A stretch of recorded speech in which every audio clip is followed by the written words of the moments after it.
Good morning students, welcome to TSN online class for class 12th, chapter 15 biodiversity and its conservation. This is the part second of this chapter. Okay, in this part we discuss about patterns of biodiversity.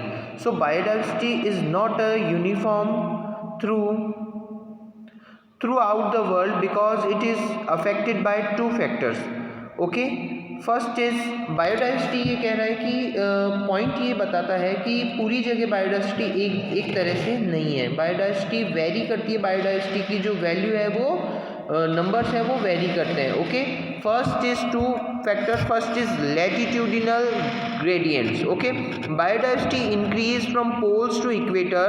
Example, high to low latitude tropics have more species than temperate और polar region. For example, Colombia located near the equator has 1400 species of birds, while New York has 105 species and Greenland has only 56 species.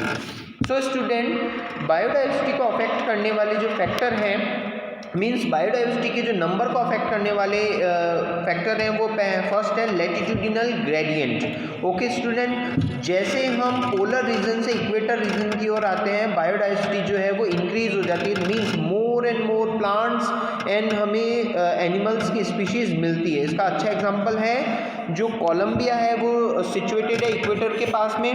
So 1400 species वहाँ पे count हुई है, मिली है, वो भी birds की, right. सो New York जो है और ग्रीनलैंड जो है वहाँ वो पोलर रीजन पे है, तो वहाँ स्पीशीज़ नंबर ऑफ स्पीशीज़ कम है. Okay okay, forest tropical region like equator has up to 10 times as many species of vascular plants as forest of equal area in temperate region like Midwest of USA. So student, आपको पता है forest region जो होगा tropical region के पास, equator reason के पास जो forest होगा वहाँ पे मोर एंड मोर बायोडाइवर्सिटी मिलेगी. मीन्स डिफरेंट टाइप्स के प्लांट्स और एनिमल्स होंगे. Greater biodiversity is observe in tropics. जो बहुत ज़्यादा बायोडाइवर्सिटी होती है वो ट्रॉपिकल रीजन पे क्यों मिलती है? Because of temperate region have been subjected to frequent glacier. Okay, temperate region have been subjected to frequent glaciation in the past, but tropical region remain undisturbed. Therefore tropics had a larger evolutionary time for species diversification.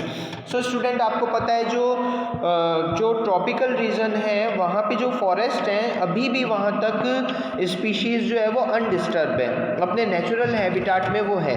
सो वहाँ पे बहुत ज़्यादा biodiversity है.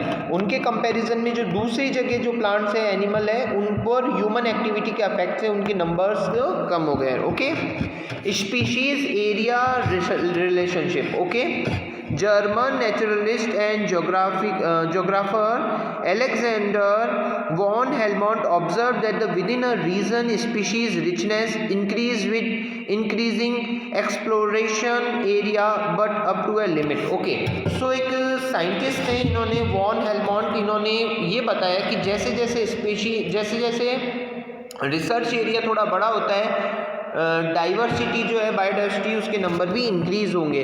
Okay, the relationship between species richness and area for a wide variety of taxa like vascular plants, birds, bats, fish, water fishes appears as a rectangular hyperbola. Okay, अगर हम specific area में हम discuss कर रहे हैं तो फिर जो इसका ग्राफ होगा वो हाइपरबोला हमें मिलेगा, जैसा कि आपको नीचे ग्राफ में मिल रहा है. Okay, log s is equal to log c plus z log a, where s is species richness, a is area, z is slope of line and c is equal to intercept. Okay, आप यहाँ पे graph में clear कर रहे हैं जैसे जैसे area increase हो रहा है स्पीशीज़ की रिचनेस भी बढ़ रही है. Okay, for a particular period और स्पेस. जैसे ही बेटा ये क्या हो रहा है, जैसे ही स्पेसिफिक बायोम में हम स्टडी कर रहे हैं तो कम एरिया में बहुत ज़्यादा स्पीशीज़ रिचनेस हमें मिल रही है, तो ग्राफ हमें हाइपरबोला मिल रहा है. Okay, however The value of z lies in the range of 0.1 to 0.2 regardless of taxonomic group or region, whether it is plant and Britain birds in California and mollusks in New York State. Slope of the regression are similar. However, the analysis is very large area like whole continent gives a z value that range of 0.6 to 1.2. Example for frugivorous fruit eating birds, mammals in the tropical forest, different countries, the slope is 1.15. okay. So students, हमने ये देखा कि किस type से जैसे जैसे area बढ़ रहा है वैसे वैसे स्पीशीज रिचनेस भी बढ़ेगी. Now we discuss about loss of biodiversity. Means biodiversity का लॉस किस टाइप से होता है. It is caused by over population, urbanization and industrialization. जैसे जैसे पॉपुलेशन बढ़ती है, अर्बनाइजेशन होता है, इंडस्ट्रियलाइजेशन होता है, वैसे वैसे क्या होती है, बायोडाइवर्सिटी का लॉस हो रहा है. ओके, पॉपुलेशन बढ़ रही है, अर्बनाइजेशन हो रहा है, इंडस्ट्रियलाइजेशन हो रहा है. The colonization of tropical Pacific islands by human has led to extinction of more than 2000 species of native birds. Okay, so ये ट्रॉपिकल पैसिफिक आइलैंड पे ह्यूमन एक्टिविटी के कारण क्या हो रहा है बेटा, बर्ड्स जो अपने नेचुरल हैबिटाट से जो है एनिमल्स खत्म हो रहे हैं, डैमेज हो रहे हैं, मीन्स डिस्ट्रॉय हो रहे हैं, उनके नंबर्स कम हो रहे हैं, डिक्रीज हो रहे हैं. Right, 15,500 species are facing the threat of extinction of more than 2,000 species of native birds. So students, extinction यानी बिल्कुल अब जो आने वाले टाइम में वो आपको दिखेंगी नहीं, इतने कम नंबर्स में आज वो प्रेजेंट है. ओके, सो आज हमें बायोडाइवर्सिटी के कंजर्वेशन की बहुत नीड है. Some recently extinct species are dodo, okay, क्वेशर Africa. Okay, some recently extinct species are dodo, quagga, Africa, thylacine, Australia, satyr is sea cow, Russia, and three tiger species, Bali, Javan, and Caspian. Last 20 years 27 species has disappeared. ये बहुत बड़ा point है बेटा. पिछले last 20 year में 27 species पूरी disappear हो चुकी है, मीन्स अब वो अर्थ पे है ही नहीं. सो बायोडाइवर्सिटी का बहुत ज़्यादा लॉस हो रहा है और हमें प्रेजेंट करंट स्टेटस में इसकी कंजर्वेशन की नीड है. Loss of biodiversity in a region में lead to decrease in plant production. Okay, less resistance to environmental disturbance such as drought, increased variability in ecosystem process like plant productivity, water use, pest and disease cyclic. Okay, so student, biodiversity के loss से biodiversity के loss से आपको पता है plant production भी कम हो जाएगा और इसी टाइप से एनवायरनमेंट जो है वो डिस्टर्ब हो जाएगा प्रॉपरली. हमें पता है फूड चेन, फूड वेब, सारी जो सीरीज़ है, सीक्वेंस है, वो डिस्टर्ब हो जाएगी. Now we discuss about cause of biodiversity losses. There are 4 major cause of biodiversity loss. Okay, there are also known as the evil quadrant. Okay, first habitat loss and fragmentation. आपको पता है habitat, natural habitat का loss हो रहा है. Okay,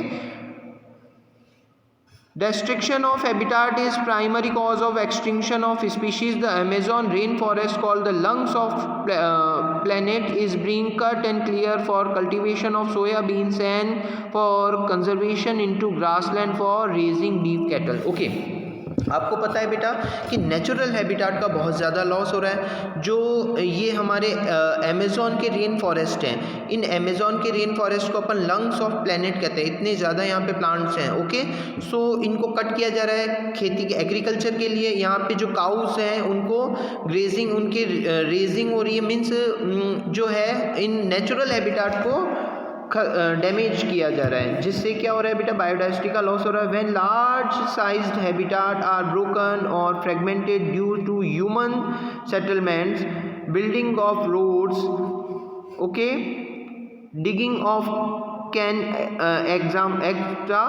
the population of animal requiring large terrestrial and some animals with the migratory habitats decline. Okay so student, आपको पता है जो नेचुरल हैबिटाट लॉस हो रहा है या ह्यूमन एक्टिविटी हो रही है, बिल्डिंग रोड्स, आपको पता है जो फॉरेस्ट है उसके बीच में से रोड्स बन रहे हैं या कुछ और भी थिंग्स हो रही हैं जो ह्यूमन कॉज हो रहा है, तो उनके नेचुरल हैबिटाट को डिस्ट्रॉय कर रहे हैं, फॉरेस्ट को हम डिस्ट्रॉय कर रहे हैं, जिससे क्या हो रहा है, बायोडाइवर्सिटी का लॉस हो रहा है. Okay, over explosion.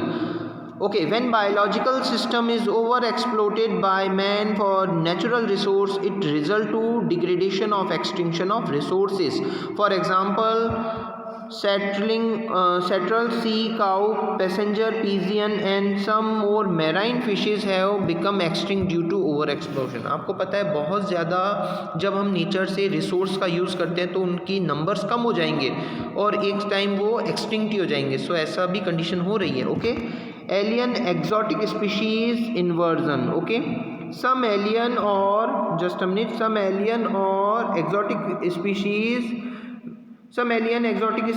when introduced in unintentionally or deliberately become inverse and cause harmful effect resulting of extinction of indigenous species.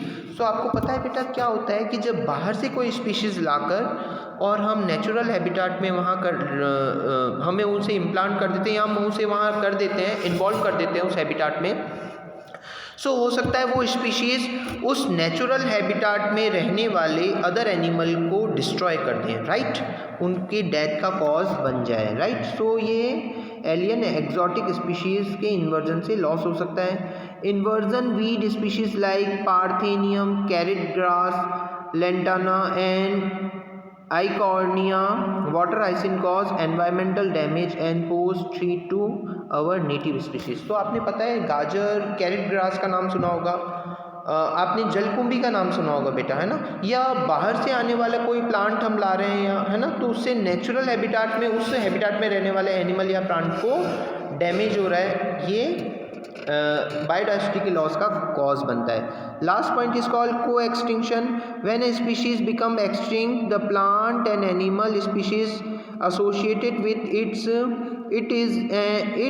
in a obligatory manner also become extinct. Okay, for example, if the host fish species become extinct, all those parasites including depend on it will also become extinct.